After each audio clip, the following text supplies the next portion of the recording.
to start by making our pastry crust.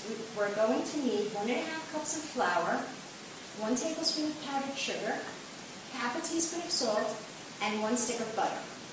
We're going to take our flour and add it to the bowl.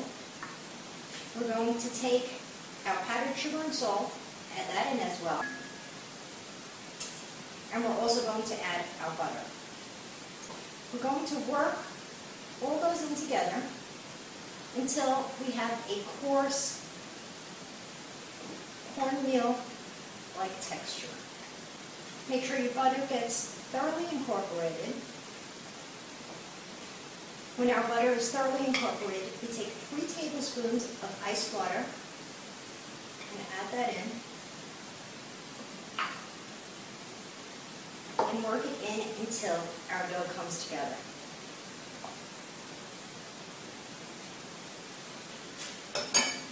Once our dough has come together, we want to actually get in there and knead it a little bit. Just for a few moments, try to work with the fork or your pastry cutter until the very last second. Knead it into a ball. Once our dough is kneaded into a soft ball, we cover it and place it in the fridge for about 20 minutes and let it rest. While our pastry dough sits, we're going to make our pastry cream. I have, for the sake of expediency, I've added the milk already, 3 cups of milk and 1 teaspoon of vanilla extract. To that, we're going to add 2 eggs,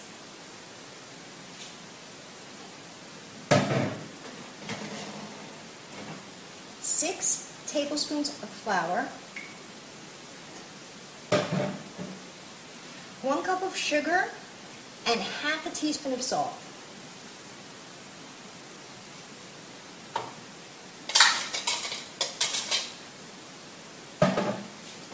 We also have 2 pats of butter that we'll be adding at the end. We're going to turn our heat to medium-high, and we're going to whisk all our ingredients together while they're still cold. There's no need to mix everything up in a separate bowl. We can just mix them right up in our pot. Make sure they're well whisked and well incorporated.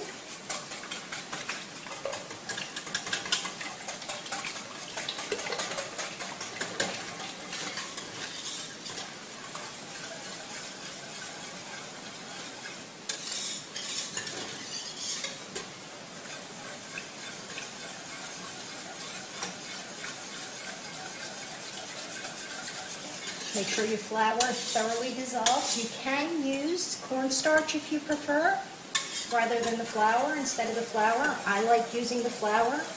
Your pastry cream will come out just as nice, and even better, I might say.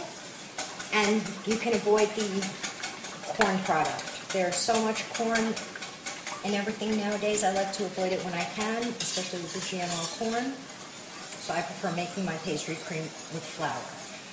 But as I said, you can feel free to use corn flour instead if you prefer. Make sure everything's incorporated thoroughly. Whisk really well. And just let that cook.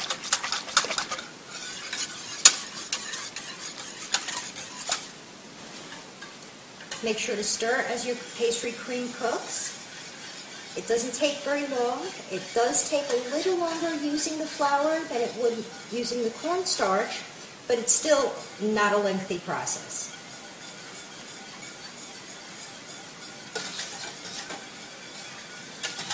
You want to cook this until it thickens up into a nice custard consistency. Once the custard starts to thicken, stir briskly at that point.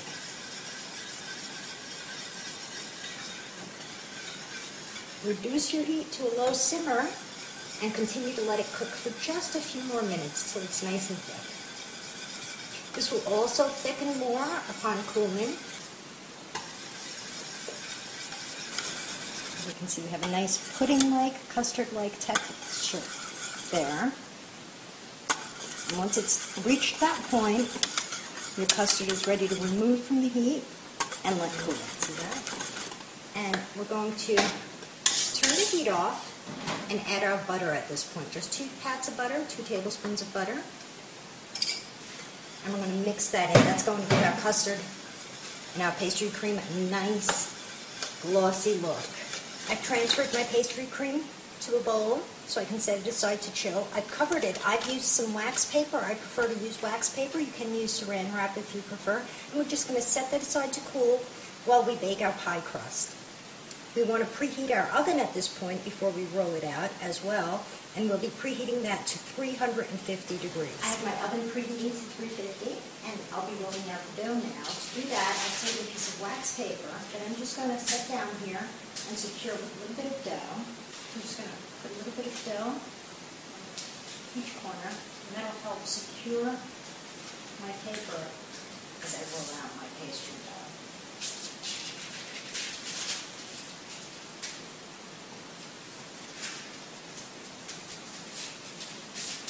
I'm going to flour the surface well,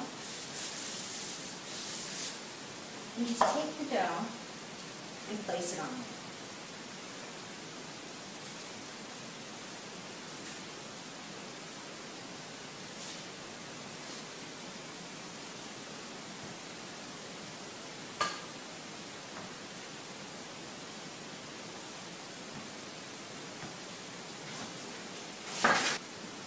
Make sure it's even.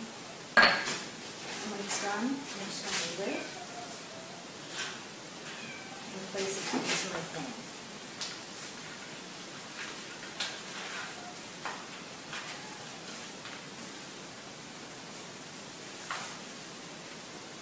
Go around and make sure it meets the edges and the bottom firmly. And once that's done, I like to roll it. Go around, roll it up, and pinch between my fingers to create a fluted edge.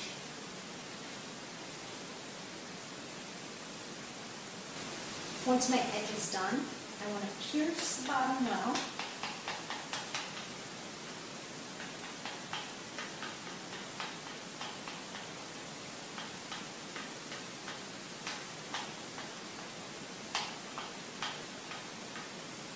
And bake it for about 15 minutes or until it's golden brown. My pie shell is ready. It's nice and golden brown. And while that cools, I'm going to get my bananas ready. For our bananas, I've taken 3 bananas and sliced them. As you can see, not too thickly, not too thinly. And what I have here is some simple syrup. I'm going to add this to the bananas and toss them in with the bananas. I'll be attaching the recipe in the video description for you. It's just a simple syrup, a mixture of sugar, honey, and lemon juice cooked up. It will prevent the bananas from browning. You can opt not to use it and just put your bananas in as is. I like adding this. It prevents the bananas from browning. I'm just going to toss them around a bit, and they're ready to be put in our pot. We're ready to start assembling now. We can begin assembling. And what we're going to do is take our bananas in the simple syrup and just place them at the bottom and go all around and make sure the base is fully covered.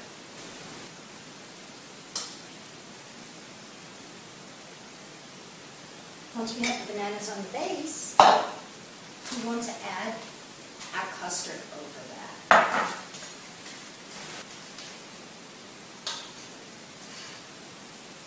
The custard is nice and chilled. It's really nice. Perfect consistency. We're just going to spoon that over our filling. I'm going to use up about half of this. Add another layer of bananas and cover that.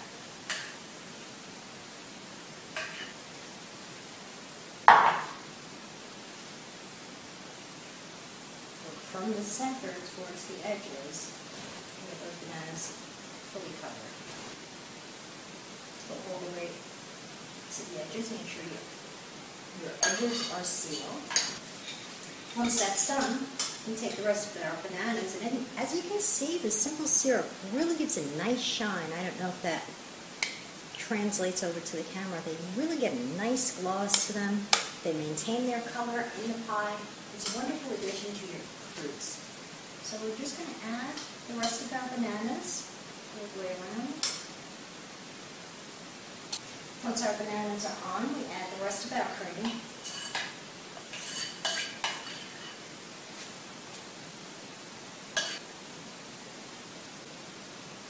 Once your pastry cream is on, we're going to set that in the fridge to set while we get the whipped cream ready for our topping. One of the final stages of our pie will be to make the whipped topping. I have about 1.5 cups of heavy cream here. I placed it in a chilled bowl. Make sure your bowl is thoroughly chilled. And 3 tablespoons of powdered sugar. I like to sweeten it up just a little bit. You can omit the powdered sugar if you like. We're just going to whip that up until we have a nice whipped topping. It doesn't take long, especially if your bowl is well chilled.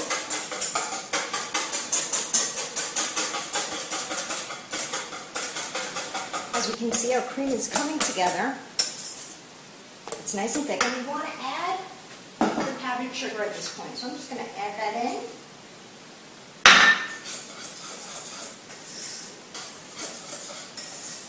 Whip it up a little bit. Make sure that sugar is thoroughly incorporated. And once that's all whipped and thoroughly incorporated, we're ready to finish our pie. Before we put on our cream, I have some toppings here that I'd like to point out.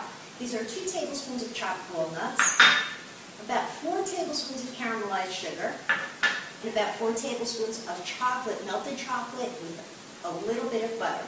We take our whipped cream and we spoon it onto our pie.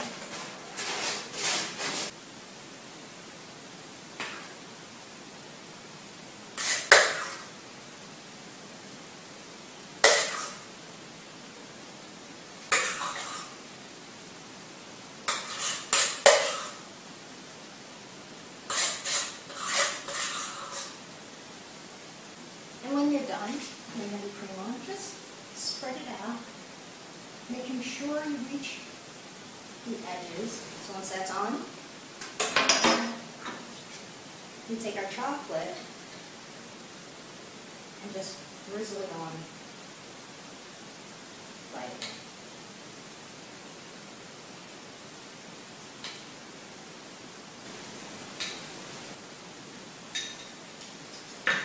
Once your chocolate is on,